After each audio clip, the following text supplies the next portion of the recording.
The knife slipped from my hand when Vanessa asked that question. "Mom, did you spend the $10,000 we sent you?" Her voice was soft, almost polite, but it hit me harder than any slap could. $10,000? I looked at her standing there in her camel-colored coat, pearls glinting under the dining light, her husband Andre beside her like a shadow carved from arrogance. The Thanksgiving turkey steamed on the table, the smell of rosemary and butter filling the small room. Outside, Charleston air hung heavy with rain tapping against the window. I tried to laugh, a small shaking sound that betrayed me.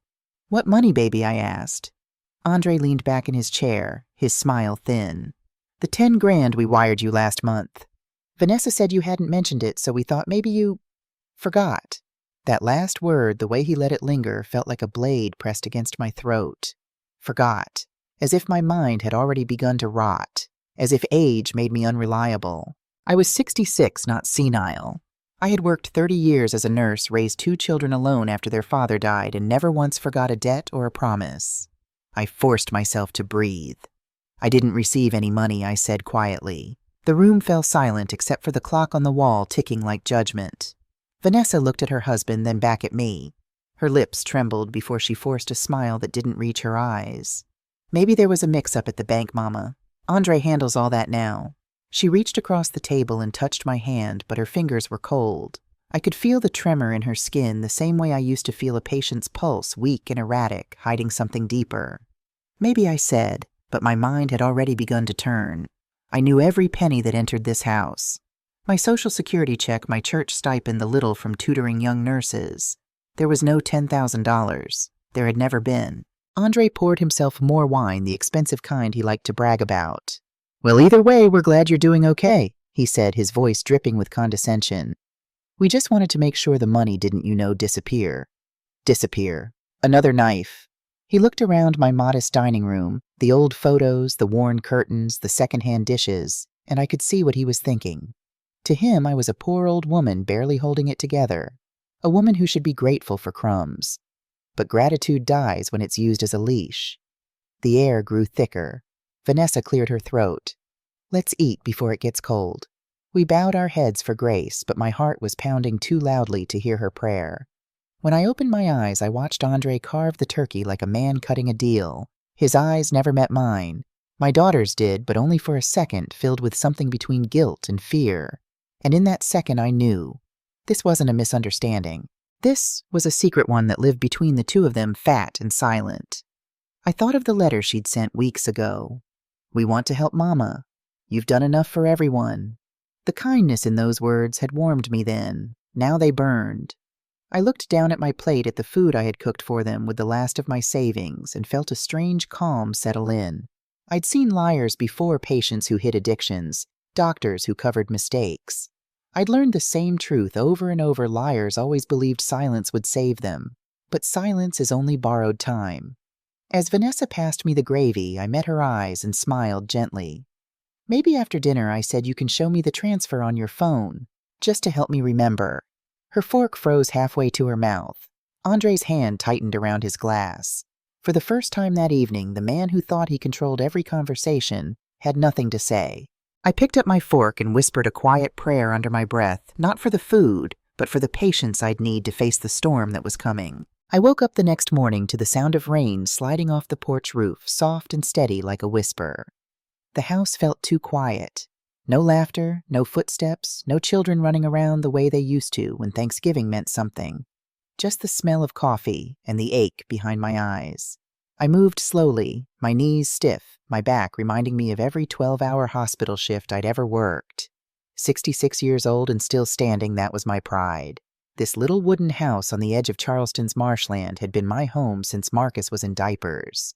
I'd patched its walls with my own hands, painted it every few summers, planted the azaleas outside that bloomed pink each spring. It wasn't fancy, but it was honest. My husband Henry had died here 15 years ago, sitting on the back porch with a glass of sweet tea watching the sun melt into the bay. I'd buried him with a promise that I'd keep this house standing no matter what it took. I thought my children understood what it meant to me. Vanessa used to help me bake when she was little, sneaking bits of dough and giggling until Henry chased her with flour on his hands. Marcus used to climb the oak out back and shout he could see the whole world from up there. They had been my world. After Henry died, I went back to nursing full-time, sometimes pulling double shifts just to pay the mortgage and keep them in college. I never complained. That's what mothers do. We sacrifice quietly so our children can build louder lives. When I retired at 61, I thought peace had finally come. Vanessa had married Andre, the kind of man who wore his success like a suit of armor. Marcus moved to Seattle, chasing something called a tech dream. They both called less as the years passed, but I told myself it was life, not neglect. Then prices went up, bills grew heavy, and my body began to whisper its age. I tightened my belt, cooked simple-souled jewelry I didn't wear, and said nothing to anyone. I believed in dignity. You don't beg your own children for help. Still, that night's question about $10,000 rattled around my head like a loose nail in a jar. I made a list in my notebook of every check, every deposit. My Social Security payments regular. My pension small but steady. No extra money. No gift. I ran my fingers over the faded photograph of Vanessa on her wedding day. She'd looked so beautiful, golden skin, bright eyes, and a smile that could light up a room. I'd believed she'd married love. Now I wasn't sure what she'd married at all. A knock startled me. It was Mrs. Langley from next door bringing leftover cornbread. "You doing okay, Miss Evelyn?" she asked. I smiled as I always did. "I'm fine, dear. The Lord's been good." But when she left, I sat back down and let the smile fade. I wasn't fine. Something was wrong, and it wasn't just about money. It was the tone in Andre's voice that slick pity. The way Vanessa didn't defend me. It felt rehearsed, like a conversation they'd practiced on the drive over. I poured another cup of coffee, black and bitter, and looked out the window at the marsh. Henry used to say storms in Charleston always left something changed. A broken branch, a new current in the water, something you didn't notice until days later. I had a feeling this storm would do the same. I folded my hands and whispered, "Lord, show me what's hidden. I won't ask for revenge, just the truth." The coffee steamed between my fingers as the rain kept falling soft and steady like an answer on its way. 3 days passed before I heard from Vanessa again. The phone rang late in the afternoon while the sun was dipping low, casting long shadows across the kitchen. Her voice came through sweet but distant. "Hi, Mama. Just wanted to check if you figured out that transfer." She said it so casually, like it was a missing grocery list instead of a missing fortune. I steadied my breath. "No, baby. I checked with the bank this morning. There's no record of it." Silence hummed on the other end. I could almost hear her eyes flick toward Andre, waiting for his cue. "That's strange," she said finally. Andre handled the transfer. "Maybe he can send proof." I could hear him in the background, his baritone smooth as ever. "Tell her we'll print it, babe." The word babe dripped like syrup over poison. I bit my tongue to keep from saying what I wanted to. "That'd be good," I said. "I'll stop by the branch tomorrow, too, just to make sure there's no confusion." Vanessa hesitated, then spoke softer. "Mama, please don't make a big deal out of this. You know how Andre is with money. He keeps everything organized. If he said it's sent, then it's sent." I closed my eyes, feeling the dull throb of betrayal tightening in my chest. My daughter, the same girl who once cried over a broken doll, was now defending a man's lies over her own mother's truth. "All right, sweetheart," I said quietly. "We'll see." After I hung up, I sat for a long time at the kitchen table. The afternoon light turned golden, spilling over the stack of bills I had yet to pay. My electric notice peeked out from under my Bible-read letters, screaming final warning. I touched it lightly as if it could burn. Then I pulled out the old notebook where I kept every cent of my life recorded since the day Henry died. Rent, groceries, church donations, prescriptions, everything. No 10,000. I'd balanced hospital ledgers for decades. I knew numbers didn't lie. People did. I grabbed my coat and headed to First Carolina Bank before it closed. The young teller, a polite woman named Lila, greeted me with a smile that didn't quite reach her eyes. "How can I help you today, Mrs. Brooks?" I explained the situation calmly, professionally, like the nurse I used to be when families panicked in waiting rooms. Lila frowned and typed for a while. "I'm sorry, Mrs. Brooks," she said. "There's been no deposit under your name from anyone named Vanessa or Andre Simmons. The last incoming transaction was your pension." I thanked her and left, but my heart was pounding so hard it echoed in my ears. As I stepped outside, the late autumn air bit cold against my cheeks. The street was busy with families carrying shopping bags, laughter echoing between the brick walls of downtown. I used to love this season, its warmth, its promise. but now every sound felt sharp mocking. I walked slowly past a store window filled with holiday lights and smiling mannequins, and I saw my reflection there, gray hair tucked under a scarf, lines deepened by years of caring too much. A woman who had spent her whole life giving only to be treated like she was losing her mind. I stopped and whispered, "Not this time." When I got home, I sat by the window and opened my notebook again. This time I wrote at the top of a clean page, "Find the truth." Underneath, I began listing what I knew. 1. Andre handled the money. 2. Vanessa avoids direct answers. 3. The bank confirms no transfer. I underlined that last point 3 times. Then I added a 4th line, "Someone's lying." I stared at those words until the ink bled a little on the paper. Henry used to tell me, "Evelyn, when people lie, don't argue. Just let the facts speak." I smiled faintly at the memory. He was right.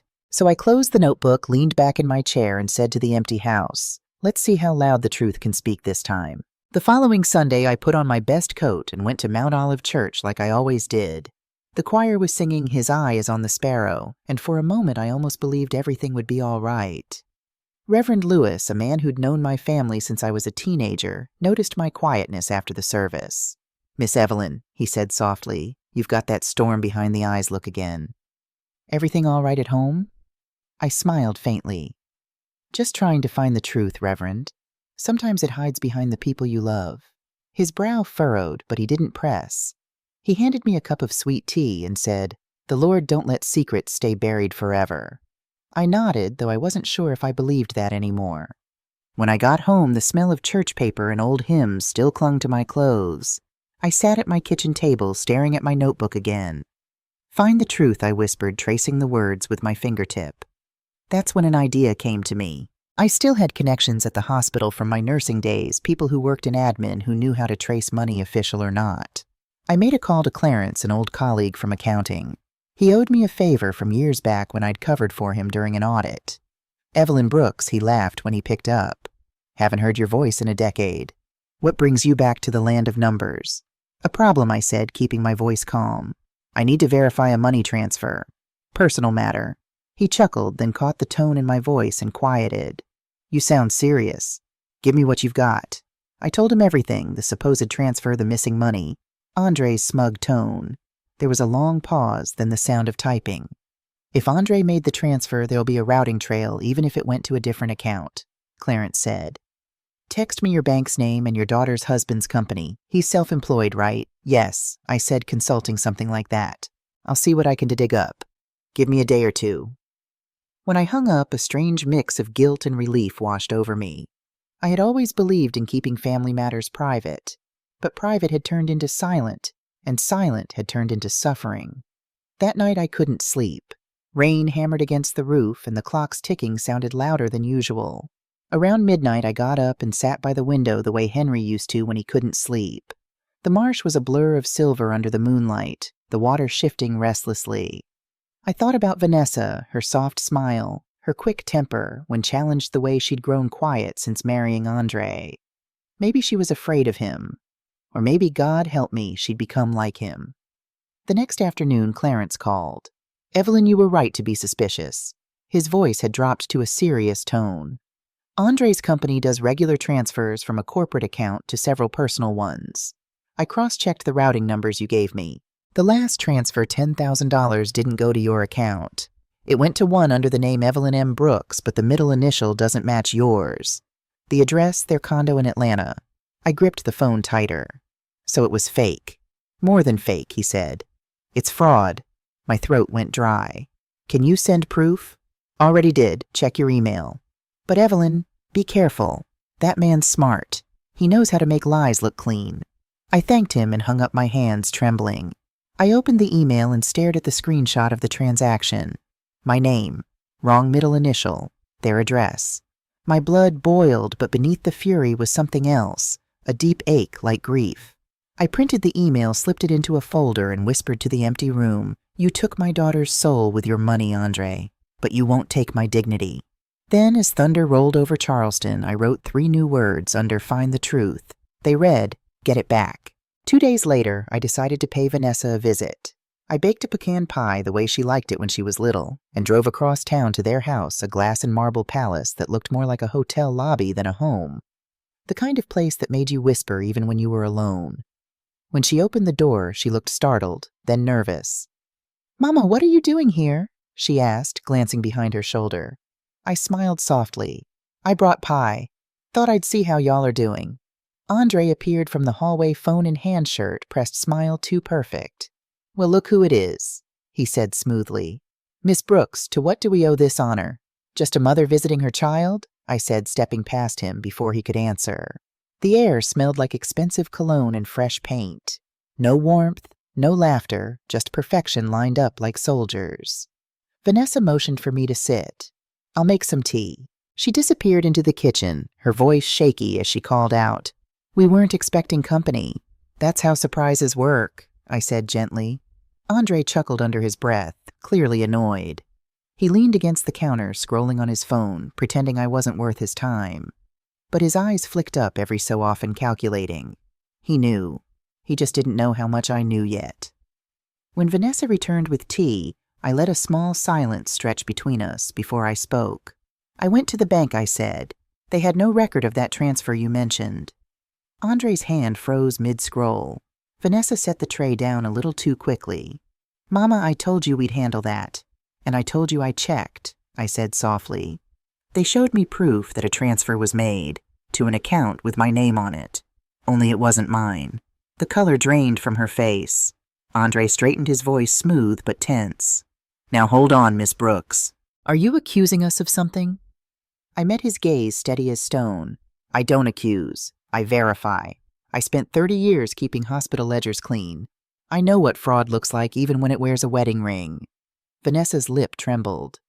"Mama, please, no baby," I said, eyes on Andre. "Let's hear what your husband has to say." For the first time since I'd known him, Andre's polished confidence cracked. "You don't understand how banking works," he snapped. "Transfers go through temporary holding accounts sometimes. It's standard. Then you won't mind showing me your statement," I said quietly. He stared at me, realizing I wasn't bluffing. The silence between us thickened, sharp as glass. Vanessa looked from him to me, tears brimming. "Mama, please don't make this worse. I can explain." "You don't have to explain, Vanessa," I said softly. "You just have to tell me the truth." She broke then. The tears came fast. I didn't know what he was doing at first. He said it was temporary, that he'd transfer it to you later. But then, we needed the money. The business was struggling, and he said I wouldn't notice I finished. Her sobs filled the silence. Andre's face darkened. "Enough," he barked. "This is family business, not a courtroom." I rose slowly, looking him dead in the eye. "Then maybe it's time this family learned what happens when you steal from blood." I picked up my purse and the untouched pie. "Vanessa, I love you, but you let this man turn you into someone I don't recognize."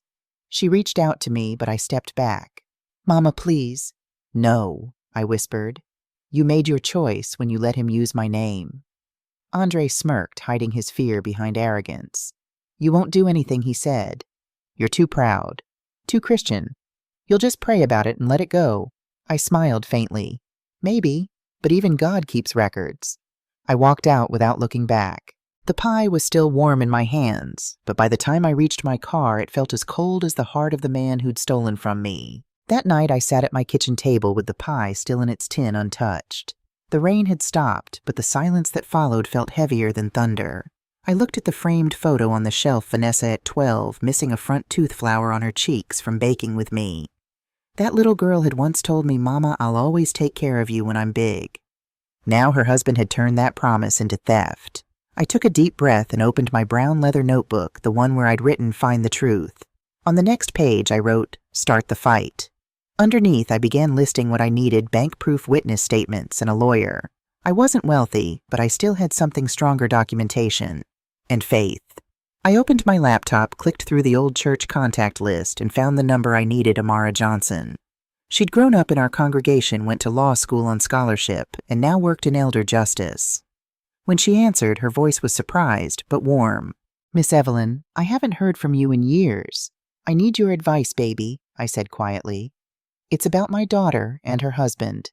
They've been taking money that was meant for me under my name. Her tone changed instantly. How much money are we talking about? 10,000 to start, I said. But it's not the amount, it's the deceit. He forged an account with my name and her address. There was a pause. Then her voice grew firm. That's financial exploitation. It's a crime under state law, especially if they used your identity. Do you have proof? I do, I said. Screenshots from a friend who works in finance. Good, she said. Don't confront them again. Don't call. Let me handle it quietly. I can file an inquiry through the Attorney General's office. It won't go public yet, but it'll set things in motion. If you have documents, keep them safe. Hidden. My heart pounded. I can do that. And Miss Evelyn, she added softly, don't feel ashamed. People think it's weakness to be betrayed by family, but it's not. It's trust being weaponized. Her words cut deep because they were true. After we hung up, I went to my bedroom and pulled out Henry's old metal lockbox from under the bed. Inside were family photos, mortgage papers, his war medals, and now I added the folder of printouts and notes. I locked it and whispered, "Keep watch, Henry." The next few days moved slowly. I avoided answering Vanessa's calls. Each one went to voicemail, her messages shaky and guilt-ridden. "Mama, please talk to me. Andre says you're overreacting. We'll fix it, I promise." But promises meant nothing without action. On Friday evening, a black sedan slowed in front of my house. Andre stepped out, crisp suit, polished shoes, fake smile. He didn't knock, just stood at the bottom of the porch steps. "Evening, Miss Brooks," he said, voice smooth as oil. I thought we could clear the air. I didn't move from the doorway. There's nothing left to clear. His jaw tightened, though his smile stayed. "You think going to a lawyer will fix anything? All you'll do is embarrass yourself. I'm the one who controls the accounts. I can make this whole thing disappear." I stepped forward, my voice low but steady. "Theft doesn't disappear, Andre. It only changes form." His eyes darkened. "Be careful," he said softly. "You're not as strong as you think." I smiled faintly. "Neither are you." He turned on his heel and walked back to the car, the gravel crunching under his shoes. I stood there until the taillights vanished down the road. Then I whispered to the night, "You shouldn't have come here, boy. You just told me everything I needed to know." Inside, the clock ticked steady as my heart beat.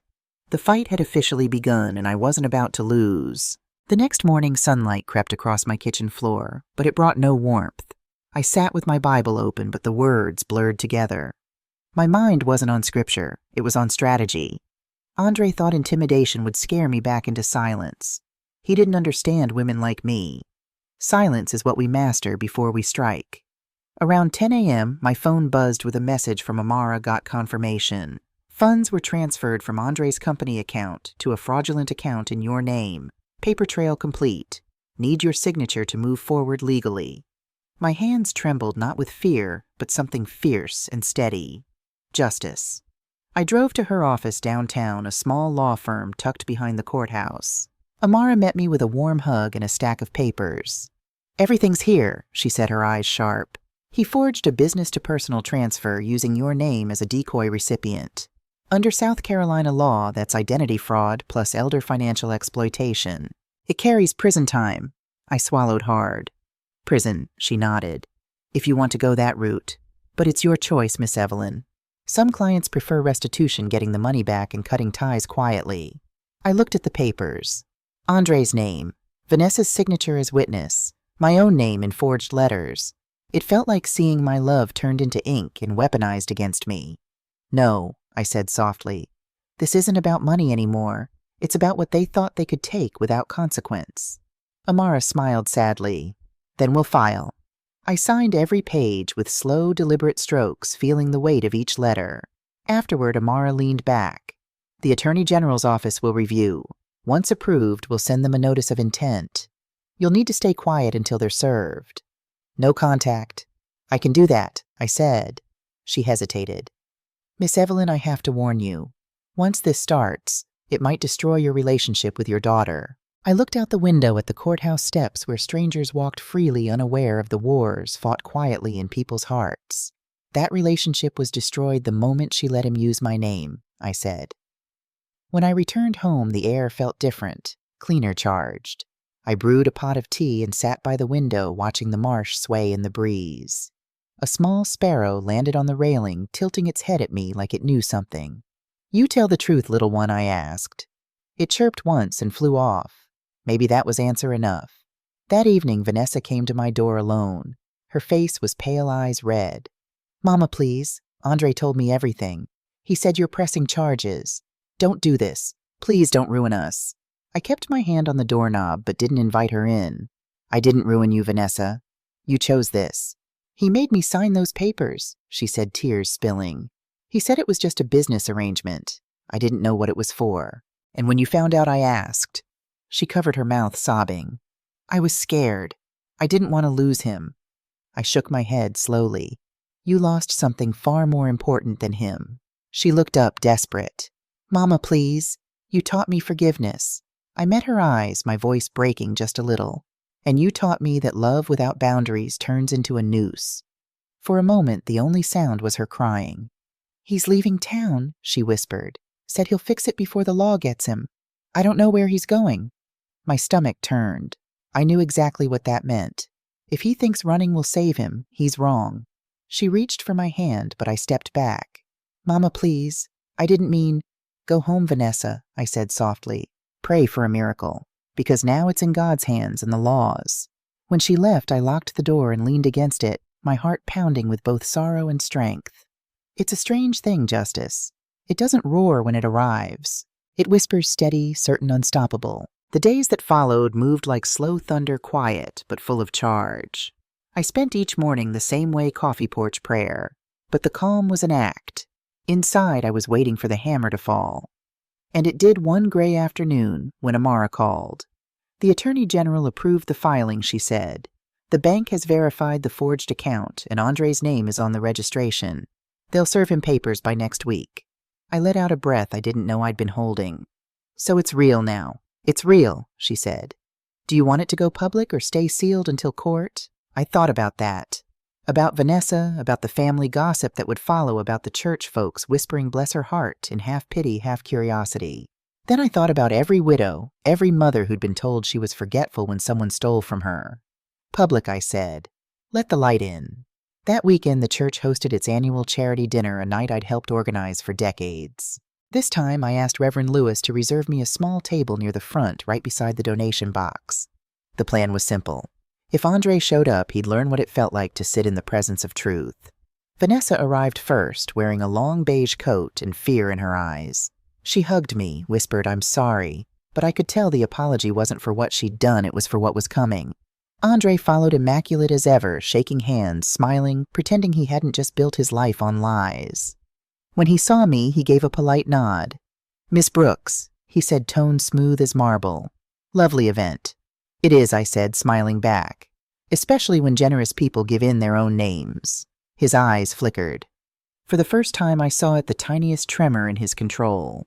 As dinner began, Reverend Lewis took the stage to thank donors. Then he said, tonight we'd like to recognize one of our longtime members for her humility and courage. He gestured to me. Miss Evelyn Brooks. The room turned. I stood slowly, my palms calm on the tablecloth. Thank you, Reverend, I said, my voice steady. I'm grateful to be part of this family, but I'd like to recognize someone else tonight, a man who has been extraordinarily generous. So generous, in fact, that he gave in my name. A ripple of confusion moved through the room. Andre froze his fork halfway to his mouth. I lifted a small folder from my purse, the one Amara had given me, and laid it on the table. Andre Simmons, I said, clearly used my name to open a fraudulent account taking $10,000 that was meant for charity and for me. The bank, the law, and my lawyer can all confirm it. Vanessa gasped softly. Andre stood abruptly, knocking over his chair. That's enough, he barked. You've lost your mind. But before he could take a step, two plainclothes officers near the door approached quietly. Mr. Simmons, one said, showing a badge.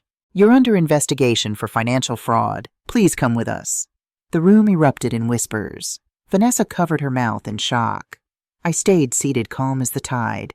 You shouldn't have come to my house that night, I said softly as they led him away. You told me I wasn't strong, but strength doesn't always raise its voice. He glared at me, but it wasn't anger anymore. It was fear.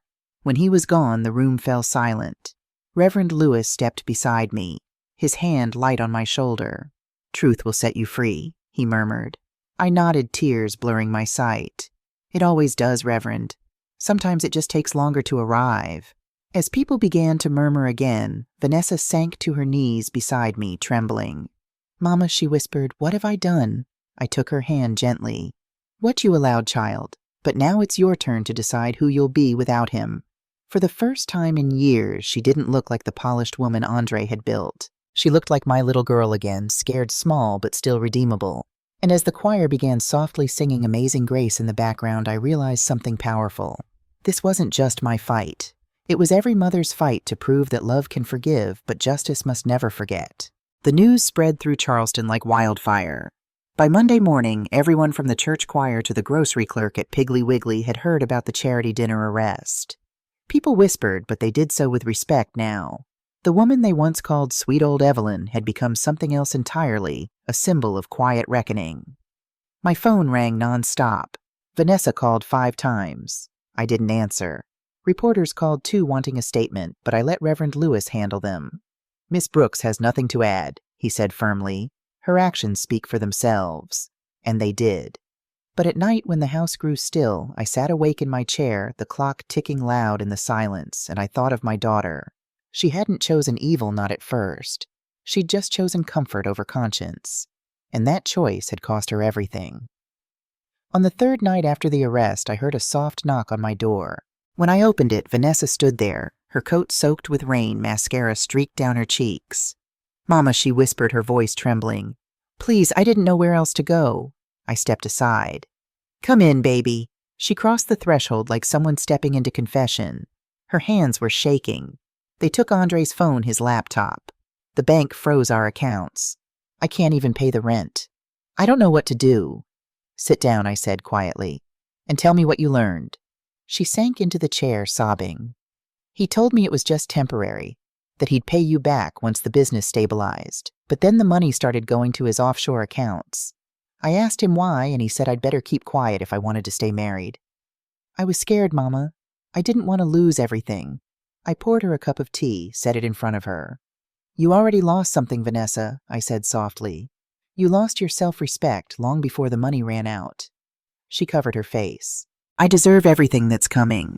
The humiliation, the gossip, all of it. Maybe," I said, "but guilt's only good if it moves you toward truth." She looked up, eyes swollen. "How do I fix it?" I sighed, then reached for the folder Amara had given me, the one now thick with case updates and bank reports. I slid it across the table. "You tell the truth. To the police. To the court. Under oath. You clear your name the right way. That's how you fix it." She hesitated, fear flickering in her eyes. "If I testify, he'll go to prison. He put himself there," I said firmly. "You just hand him the key." She stared at me for a long time, and then something changed, a steadiness returning to her voice that I hadn't heard in years. "I'll do it," she said. "I'll tell the truth." We sat in silence for a while, the rain tapping against the window, the air thick with something like relief. After she left that night, I sat back down with my tea and whispered, "Thank you, Lord." Not for punishment, for clarity. The next week, the hearings began. Andre appeared in court wearing that same arrogance he'd worn like armor for years. But arrogance doesn't shine under courtroom lights. It cracks. Vanessa took the stand, voice shaking at first, but growing stronger with every word. "He told me it was harmless," she said, "that Mom didn't need the money, that it was better in his hands. I wanted to believe him. I let fear make me an accomplice." Andre glared, jaw tight. "Liar," he hissed. The judge silenced him. Vanessa continued, tears in her eyes, but head held high. "My mother taught me to help people, not steal from them. I forgot that." But she reminded me what truth sounds like. The courtroom was silent except for the scratch of pens and the click of the judge's gavel. When it was my turn to speak, I stood hands steady on the railing. "I don't seek vengeance," I said clearly. "I seek accountability. I spent my life healing wounds that weren't mine. But some wounds can only be healed by facing what caused them." The judge nodded slowly, spoken like a woman of conviction. When the gavel finally fell, I didn't cheer. I just closed my eyes and whispered a single word, enough, because for the first time in years it truly was. Andre's sentencing took place 3 weeks later. Charleston's courthouse smelled faintly of rain and old wood, the kind of scent that carried both history and judgment. I sat in the front row, my hands folded over my purse, wearing the same navy dress I'd worn to Henry's funeral. Some moments in life required composure more than comfort. Andre stood before the judge, still trying to look untouchable in his tailored suit. But the arrogance was gone. He looked smaller now, stripped of the power he'd stolen, his jaw-tight eyes darting around like a man searching for exits that no longer existed. The prosecutor laid everything bare: the forged account, the falsified records, the fraudulent withdrawals, the intimidation. Vanessa's testimony had sealed his fate. Andre spoke only once. "Your Honor," he began, voice steady but hollow. "I never meant to hurt anyone. I was just trying to protect my family's finances." The judge's eyebrow lifted.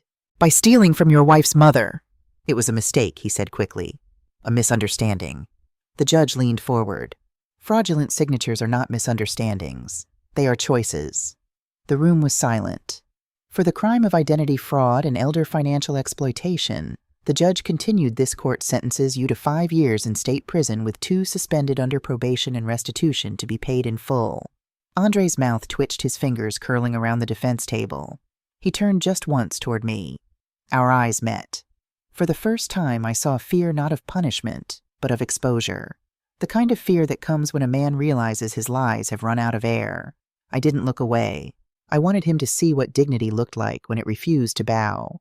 Vanessa sat a few rows back, her hands trembling. When the hearing ended, I stood and walked past him. He muttered, barely audible, "You ruined me." I stopped beside him, my voice quiet enough that only he could hear. "No, Andre. You did that all by yourself." Outside, the cold hit like a baptism. Reporters shouted questions, flashbulbs went off. I didn't answer a single one. Vanessa caught up to me on the courthouse steps. "Mama," she whispered, her voice breaking, "I'm so sorry." I turned to her, studied her face, the exhaustion, the humility, the shame, and for a moment I saw the little girl she once was, not the woman who'd lost herself to someone else's control. "Baby," I said softly. "Sorry is a start, not an ending." Tears welled in her eyes. "I want to make things right. I'll sell the house, the car, whatever it takes to pay you back." I shook my head. "You don't owe me money. You owe yourself integrity.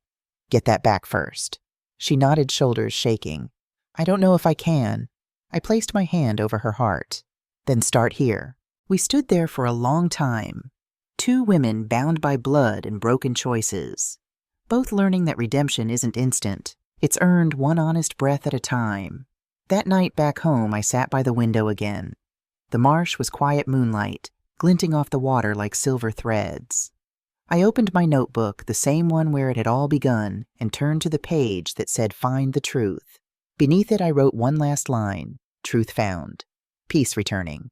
My phone buzzed with a message from Amara. "Case closed. Restitution confirmed." "You did it, Miss Evelyn." I smiled.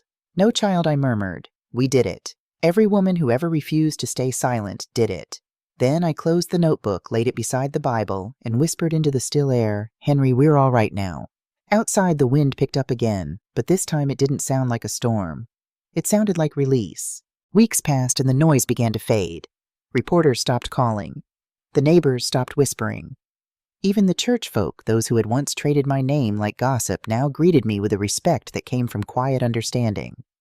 The truth had done its work, and Charleston, with all its slow Southern grace, had moved on.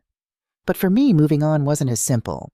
Every room in my house held a ghost of what I'd lost, not just the money, but the illusion that love from family was unbreakable. I spent most mornings tending to my garden again, hands deep in soil, breathing in the cool air that came off the marsh. One morning, while trimming the azaleas, I saw Vanessa's car pull into the driveway. She stepped out dressed plainly this time. No diamonds, no designer coat, just jeans and a simple sweater. She looked smaller, humbler somehow.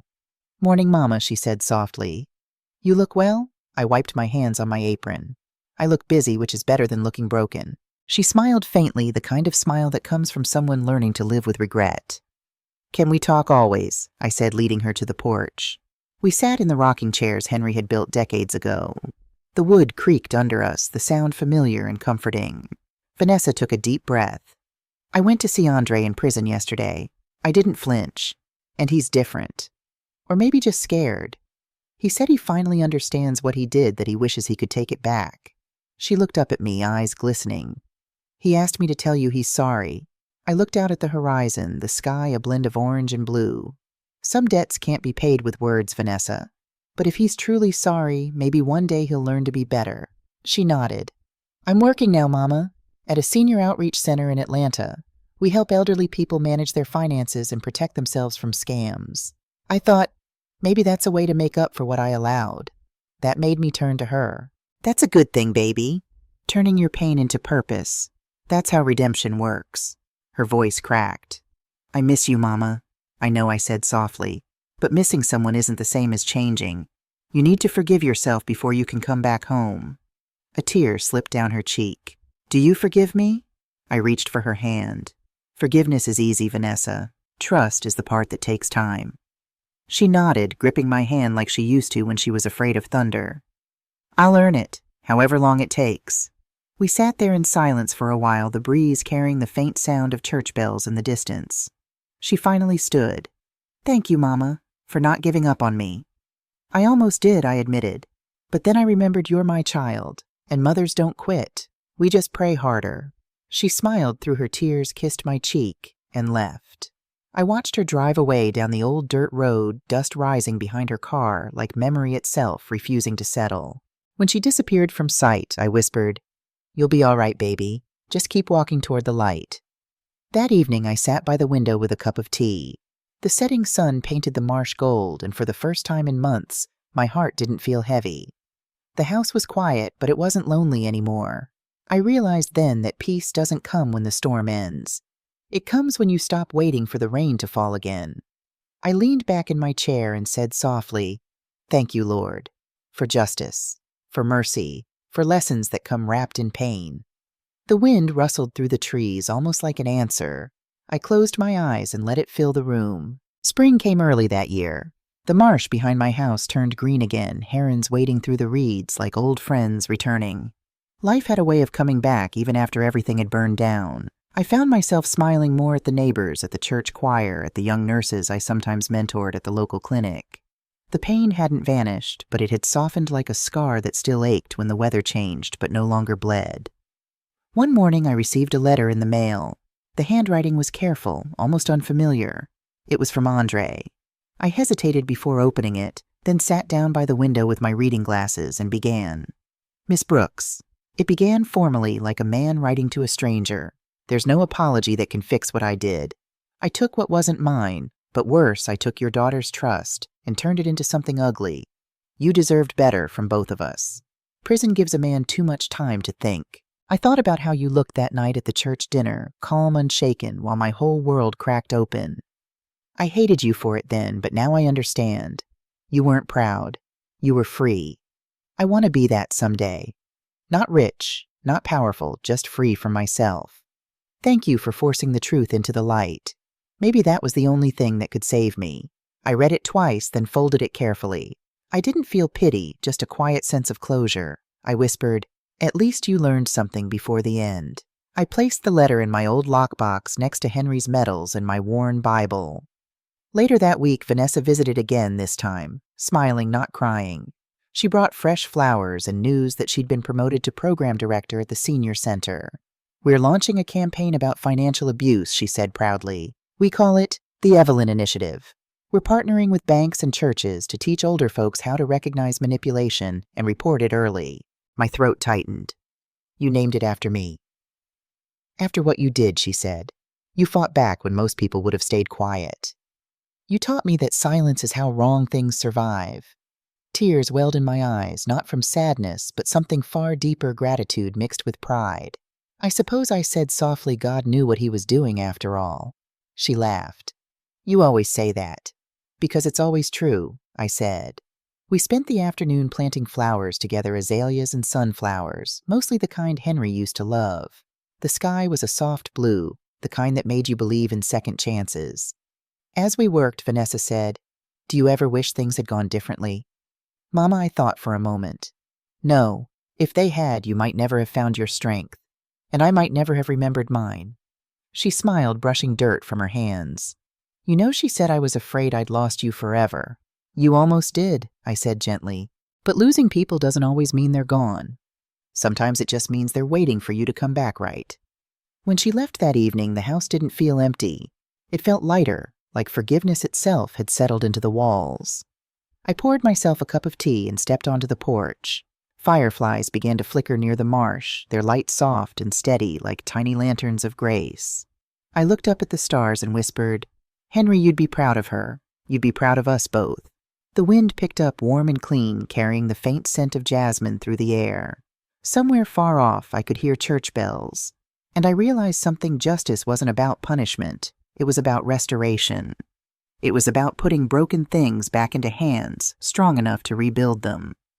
As I rocked gently in my chair, the night wrapped around me like an old quilt. The world wasn't perfect, but it was honest again. And for the first time in a long time, that was enough.